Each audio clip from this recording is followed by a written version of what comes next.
What if I told you that in 1977, a composer created melodies that perfectly matched radio signals from galaxies millions of light-years away? What if I told you he had never studied astronomy, never owned a radio telescope, and claimed these songs came to him in dreams? And what if I told you that when scientists finally traced the source of these cosmic transmissions, they discovered something that would change our understanding of life in the universe forever? Tonight, we dive into the haunting story of Marcus Stellhorn, the composer whose otherworldly music may have been humanity's first contact with alien intelligence. But this isn't just a story about first contact. It's a story about obsession, madness, and the terrifying price of hearing voices from the void. Marcus Stellhorn was born in Prague in 1928, during one of the city's most turbulent periods. His mother died during childbirth, and his father, a clock repairman, raised him alone in a cramped apartment above their shop. From his earliest memories, Marcus claimed he could hear music in everything. The ticking of clocks, the whisper of wind through window frames, even the subtle hum of electrical wires. By age 12, Marcus was composing pieces that left his music teachers baffled. His melodies followed no traditional scales, used intervals that shouldn't have worked together, yet somehow created haunting beauty that moved listeners to tears. He wrote his compositions on scraps of paper, claiming the music came to him complete, in dreams, requiring no revision or editing. When the Nazis occupied Prague in 1939, Marcus and his father were forced into hiding. They spent 3 years in a basement beneath a bakery, where the only sounds were distant footsteps, muffled voices, and the constant dripping of water from broken pipes. It was during this period of isolation that Marcus claimed his dreams changed. Instead of earthly melodies, he began hearing what he described as songs from the dark between stars.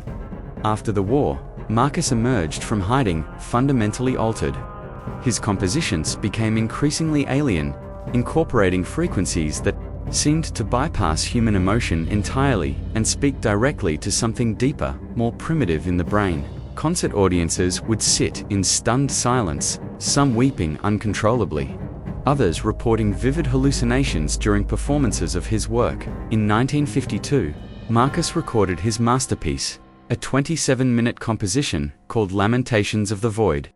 The piece was performed using a combination of traditional instruments and electronic devices Marcus had built himself, creating sounds that had never been heard before.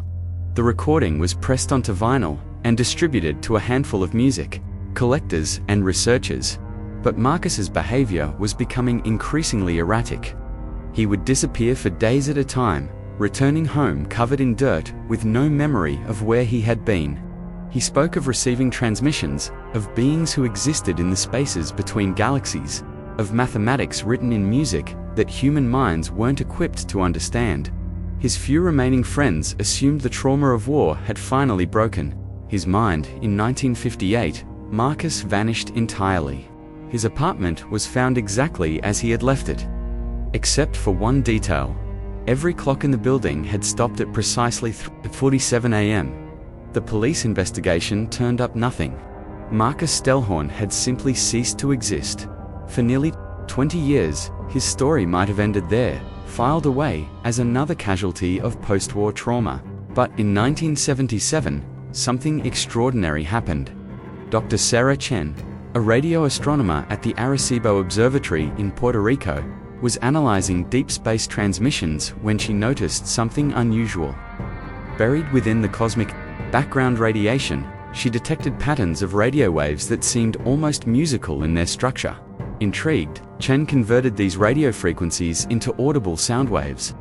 What she heard sent chills down her spine. The patterns weren't random noise from dying stars or colliding galaxies.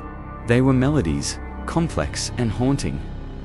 Unlike anything in Earth's musical tradition, Tun spent months cataloging these transmissions, discovering that they originated from several different points in deep space, all of them in galaxies so distant that their light had traveled for millions of years to reach Earth. The implications were staggering. If these were artificial signals, they represented evidence of intelligence on a cosmic scale. But Chun's discovery became truly unsettling when a colleague, Dr. Michael Reeves, heard the converted transmissions and experienced a shock of recognition. Reeves was an amateur music historian, and something about these alien melodies seemed familiar. After days of searching through his collection of rare recordings, he found what he was looking for: a 1952 vinyl recording of Lamentations of the Void by Marcus Stellhorn. The match was perfect. Not similar, not reminiscent, identical. The radio waves from distant galaxies were playing the exact same melodies that Marcus had composed 25 years earlier. Chen and Reeves began a frantic investigation into Marcus Stellhorn's life and work. What they discovered defied rational explanation. Marcus had somehow composed music that perfectly replicated radio transmissions from galaxies that wouldn't be discovered by human telescopes until decades after his death. But their investigation uncovered an even more disturbing truth. When they analyzed the timing of the radio transmissions more precisely, they realized that the signals were being broadcast in real time with Marcus's original composition. Despite the vast distances involved, despite the fact that these transmissions should have taken millions of years to reach Earth, they were arriving exactly synchronized with a recording made in 1950-2. This suggested something that challenged everything science understood about space and time. Either these alien intelligences existed outside normal causality, or Marcus Stellhorn had somehow made contact with them across impossible distances, receiving their music instantaneously, through means that physics couldn't explain. Chen and Reeves's research was quietly classified by government agencies, but rumors began to spread through the scientific community. Other radio astronomers started searching for similar patterns in their own data. What they found was even more troubling. The transmissions weren't coming from just a few galaxies, they were coming from everywhere. Hundreds of different sources across the observable universe were broadcasting variations of Marcus's compositions, as if his music had somehow propagated faster than light to every corner of space. But perhaps the most chilling discovery came when researchers began studying Marcus's other compositions. Every piece he had ever written, from his childhood works to his final recordings, matched radio transmissions from deep space. It was as if his entire musical career had been a decades-long act of cosmic stenography, transcribing messages from intelligences so alien that their very existence challenged human understanding of reality. The investigation into Marcus Stellhorn took on an increasingly desperate quality, as researchers realized they were dealing with something far beyond conventional science. They began studying the locations where the transmissions originated, looking for any pattern that might explain the phenomenon. What they found was that every source was located in regions of space that should have been empty, vast voids between galaxies where no matter should exist. Yet these empty regions were broadcasting complex musical information with the intensity of entire star systems. Dr. Chen began to suspect that they weren't dealing with alien intelligences as humanity typically imagined them. These weren't beings from distant planets who had developed technology and civilization. They were something far stranger, entities that existed in the empty spaces between matter, in the quantum foam that filled the universe's apparent voids. The final piece of the puzzle came when researchers tracked down Marcus's original apartment in Prague. The building had been demolished in the 1960s, but the basement remained. When they explored it with sensitive equipment, they detected the same type of radio emissions that were coming from deep space, but at a much lower intensity. The basement had become a kind of cosmic antenna, still resonating with the frequencies Marcus had channeled decades earlier. Whatever contact he had made with these void entities, it had left a permanent mark on reality itself. As the research continued, team members began experiencing the same symptoms Marcus had described: disappearing time, vivid dreams filled with impossible geometries, and the persistent sensation of being watched by something vast and incomprehensible. 3 researchers quit the project, claiming they could no longer distinguish between their own thoughts and alien whispers. Dr. Chen, now the lead researcher on what had become known as the Stellhorn phenomenon, made the decision to attempt direct contact. Using a combination of radio telescopes and musical instruments, she broadcast a response to the void transmissions, a composition of her own creation that incorporated elements of Marcus's work. The response came immediately, not as radio waves traveling across space, but as a direct transmission into Chun's mind.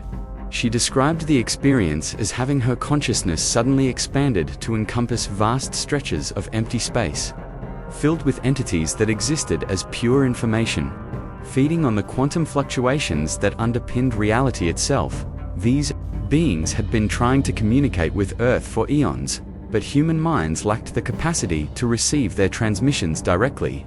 Only individuals with specific neural structures, like Marcus Stellhorn, could serve as living receivers.